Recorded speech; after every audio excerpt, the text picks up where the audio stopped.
নমস্কার, সেকালের রান্নাঘরে সকলকে জানাই সাদর আমন্ত্রণ। আজকে আমি বেশ কয়েকটা কচু পাতা নিয়েছি, আর নিয়েছি কয়েকটা চিংড়ি, আর দুটো পেঁয়াজ, 5-7 কোয়া রসুন আর লঙ্কা। আমি এই সব কিছু দিয়ে, এই চিংড়ি দিয়ে কচুর শাক বানাবো।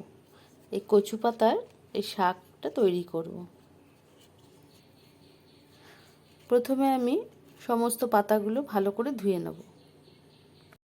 পাতাগুলো ভালো করে ধুয়ে আমি কুচি করে কেটে নিয়েছি, আর পেঁয়াজগুলোও কেটে নিয়েছি, আর রসুনগুলো ছাড়িয়ে নিয়েছি।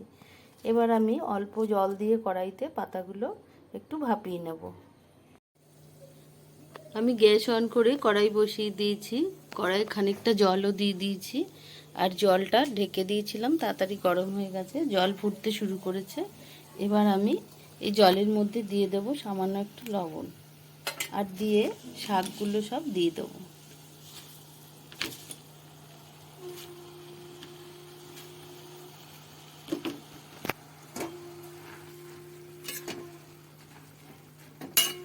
শাকগুলো এবার 5 মিনিটের জন্য ঢেকে দেব।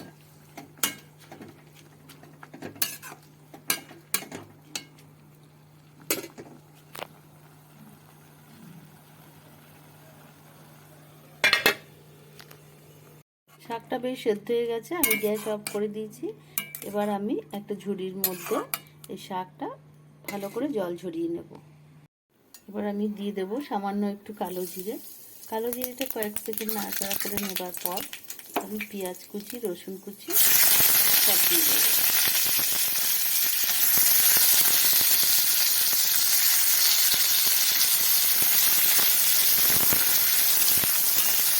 ভালো করে ভাজা ভাজা করে নেব।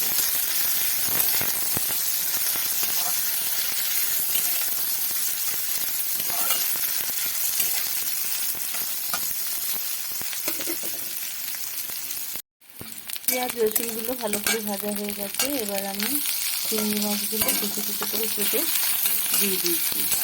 এগুলো ভালো করে ভেজে নেব।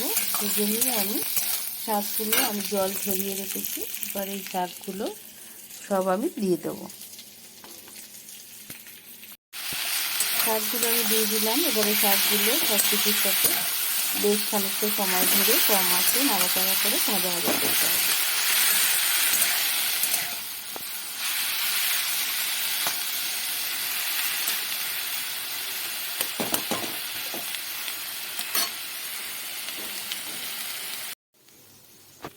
হয়ে গেছে আমার কচুর শাক ভাজা।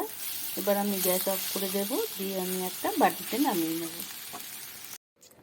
বন্ধুরা, আমার এই রেসিপিটা যদি তোমাদের ভালো লেগে থাকে তাহলে অবশ্যই বাড়িতে ট্রাই করো, এবং কেমন হলো কমেন্ট করে জানাতে ভুলো না। আর আমার চ্যানেলটিকে সাবস্ক্রাইব করার জন্য অনুরোধ রইল, আর লাইক ও শেয়ার করে দিও।